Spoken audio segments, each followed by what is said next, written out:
વાત હવે મતદારોના મિજાજની। અટલ બ્રિજ હવે અમદાવાદની ઓળખ બની ગઈ છે। રિવરફ્રન્ટ તરફ જઈએ એટલે દૂરથી અટલ બ્રિજ આપણી આંખોને વળગી આવે।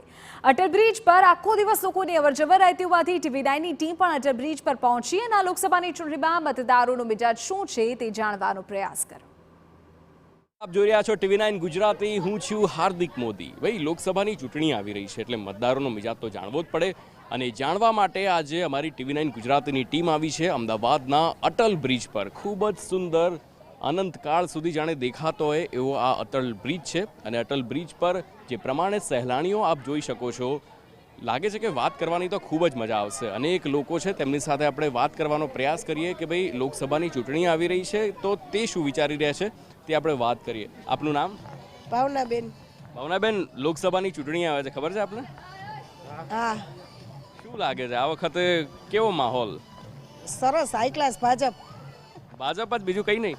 નહીં, ભાજપ જ।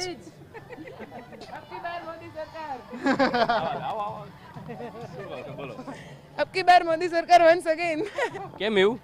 બસ એમ જ, આ જોયો ને અટલ બ્રિજ, લાઈવ એક્ઝામ્પલ। વિકાસ સારો થયો છે? યસ। हेलो हेलो, આપનું નામ? मुग्धा। आप अहमदाबाद से हो? नो। कहाँ से हो आप? यूपी। अच्छा, यूपी से हो। अभी लोकसभा इलेक्शन आ रहा है, आपको पता है? हाँ जी। अच्छा, क्या लग रहा है इस बार का माहौल कैसा है? अच्छा है, मोदी जी जीतेंगे। मोदी जी जीतेंगे? क्यों, ऐसा क्यों? मतलब आप गुजरात आए हो, अहमदाबाद आपको कैसा लगा पहले तो ये बताइए। लगा बहुत अच्छा है। अच्छा, मतलब विकास उतना हुआ है अहमदाबाद में? हाँ, लग रहा है। हमें बेंगलोर से आई हूँ, मेरे को लगा कि अहमदाबाद की रोड्स काफ़ी अच्छी हैं। आप क्या कहना चाहोगे? वो सही बोल रही है जो सिर्फ बीजेपी? सिर्फ बीजेपी। ऐसा क्यों? और बीजेपी में सिर्फ नरेंद्र मोदी? हाँ, ऐसा क्यों? और बहुत सारे नेता है, बड़े बड़े वरिष्ठ नेता है वहाँ पे। Actually right now we need him for some more time, maybe next time somebody else. महिलाओं की बात करें तो क्या काम किया अभी तक, आपको पता है सरकार ने क्या काम किया महिलाओं के लिए? इतना तो डीप में नॉलेज नहीं है, बट जो भी उन्होंने किया है ना अभी तक वो दिखता है वो चेंजेस जो किए हैं वो पता चलते हैं। आप कहाँ से हो? मैं यूपी से हूँ, झांसी। यूपी में महिला सेफ है? No comments. थोड़ा सा माहौल है वहाँ का अभी भी, इतना 100% नहीं कहूँगी, बट पहले से काफ़ी सेफ है। सूरत थी आया छो, મને પહેલા એમ કહો, સુરત અને અમદાવાદ વચ્ચે તફાવત શું છે, ફરક શું છે બેઉ શહેર વચ્ચે? સુરત અને અમદાવાદ ઓલમોસ્ટ તો વિકાસની દ્રષ્ટિએ તમે જોવા જાઓ ને તો સેમ સિટી, મતલબ બ્રિજ છે, પછી વિકાસ સુરત સિટીમાં બી એટલો જ સેમ વિકાસ છે। ત્યાં બી સ્વચ્છતા, સુંદરતા જે રીતે અમદાવાદમાં ચાલી રહ્યું છે તેવું જ ત્યાં રીતે, એટલે ધંધાના ક્ષેત્રે એમ જોવા જાય તો સુરત આગળ છે, પણ વિકાસની દ્રષ્ટિએ તો અમદાવાદ અને સુરત બંને સેમ એક લેવલ પર જ આવે છે અને એ મોદી હે તો મુમકિન હે। ભાજપનું જો બધા વ્યક્તિઓ મતલબ ભાજપને સમર્થન આપે છે ને તો એ મોદી સરકાર મતલબ નરેન્દ્ર મોદીના લીધે જ આપે છે। આપણે આગળ પણ જઈએ અને પ્રયાસ કરીએ કે જેટલા પણ વધારે લોકો આપણને મળે તેમની સાથે વાત કરીએ, કારણ કે આ ખૂબ જ લાંબો બ્રિજ છે અને છેક આગળ છેક છેલ્લે સુધી આપણે જઈશું જેથી કરીને વધારે લોકો આપણને મળી શકે અને થોડુંક ચાલીને આગળ આવવું પડશે કારણ કે ઘણા લોકો આગળ પણ છે, તેમની સાથે પણ વાત કરીશું। તો બીજા યંગસ્ટર્સ છે, તેમની સાથે આપણે વાત કરીશું। હાય, આપનું નામ? મારું નામ યશ છે। યશ, અમદાવાદના છો તમે? નહીં, એમ તો મુંબઈના છું, પણ મારું એટલે રૂટ્સ કચ્છ ગુજરાતના છે। અચ્છા, આ વખતે તમે વોટ આપશો, શું વિચારીને વોટ આપશો? તમારા માટે સૌથી અત્યારે ઇમ્પોર્ટન્ટ મુદ્દો કયો? જો મને તો એઝ અ યંગસ્ટર મને એમ લાગે કે એમ્પ્લોયમેન્ટ બહુ ઇમ્પોર્ટન્ટ મુદ્દો છે, જે બીજેપી મને લાગે છે કે એટલું કાંઈ સારું કરી નથી શકી, બટ એવું લાગે છે કે ફ્યુચર સારું છે ઇન્ડિયાનું, સો મે બી એ ઓપોર્ચ્યુનિટી સારી હશે તો એ રીતે હું વોટ આપીશ। પણ બીજેપી ગવર્મેન્ટ તો સ્ટાર્ટઅપને પણ આટલું પ્રોત્સાહન આપે છે, આત્મનિર્ભર ભારતની સરકાર વાત કરતી હોય છે, તો પછી રોજગારી એમાં પણ તો થાય છે જ? થાય છે, પણ નંબર્સ એટલા બોલતા નથી। મેં હમણાં કાંઈ રિપોર્ટ વાંચી કે 70% of Indian youth is unemployed. તમે વોટ આપશો તો તમે શું ઈચ્છો છો કે ભાઈ સરકાર કોઈ પણ બને પણ મારા માટે આ મુદ્દો સૌથી ઇમ્પોર્ટન્ટ કયો મુદ્દો?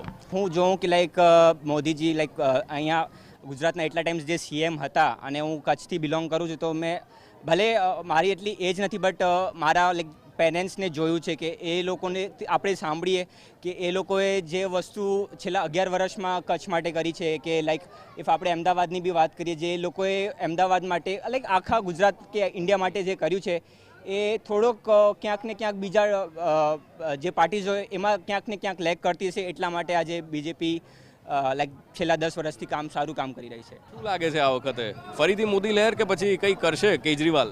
ના ના મોદી લહેર. રાહુલ ગાંધી પણ નહીં? નહીં નહીં મોદી લહેર. કેમ એવું? બસ મોદી એટલે મોદી. મોદી એટલે મોદી. કેટલી સીટ આવશે? સીટને તો ખબર નહીં હવે, એટલે મોદી જ આવશે એમ. જે કંઈ પણ હોય આવશે તો મોદી જ. આ તો ફાઇનલ જ છે. તમે કોઈને પણ પૂછો આવશે તો મોદી જ. આંટી આઈસ્ક્રીમ બહુ ટેસ્ટી લાગે છે. यस અમદાવાદના છો? नहीं कहाँ से हो आप? मुंबई ओवरऑल तो मोदी सरकार ही लग रही है. ओवरऑल मोदी सरकार ही लग रही है. हाँ ऐसा क्यों? जो 10 इयर्स में उन्होंने किया वो दिख ही रहा है. आप बताइए, आप हमारा वीडियो उतार रहे हो, मतलब क्या लग रहा है आपको? हाँ, just waiting for Modi to come again. कौन सा सबसे बड़ा ऐसा काम है जो नरेंद्र मोदी की सरकार ने किया है? अभी राम मंदिर जो देखा, we all witness the history of Ram Mandir. उसके अलावा उसके अलावा भी लाइक है, काफ़ी सारे हैं, but Ram Mandir I guess it's like the remarkable one. आप गए राम मंदिर? नहीं, अभी तक नहीं. Are you planning to go? या द नेक्स्ट वन. સો આવા અનેક મતદારો છે. આપણે તમામ લોકો સાથે વાત કરવાનો પ્રયાસ કર્યો છે અને મોટા ભાગના લોકોનું એવું કહેવું છે, જે લોકો મુંબઈથી આવ્યા છે, મહારાષ્ટ્રથી આવ્યા છે, ગુજરાતના છે, ગુજરાતમાં પણ કચ્છ, બનાસકાંઠા, એ તમામના લોકો હાલ અમદાવાદના આપણને અહીંયા મળ્યા છે. અને મોટા ભાગના લોકોનું એવું કહેવું છે કે ભાઈ મોદી સરકાર જ આવશે, મોદી સિવાય કોઈ ઓપ્શન નથી. હા, દક્ષિણના પટ્ટામાં કદાચ થોડી તકલીફ પડી શકે છે, પરંતુ મોટા ભાગે નરેન્દ્ર મોદીની સરકાર જ આવી શકે છે. આ અમદાવાદમાં અટલ બ્રિજ પર મતદારનો મિજાજ છે. હું છું હાર્દિક મોદી, મારી સાથે નટવર પરમાર, TV9 ગુજરાતી, અમદાવાદ.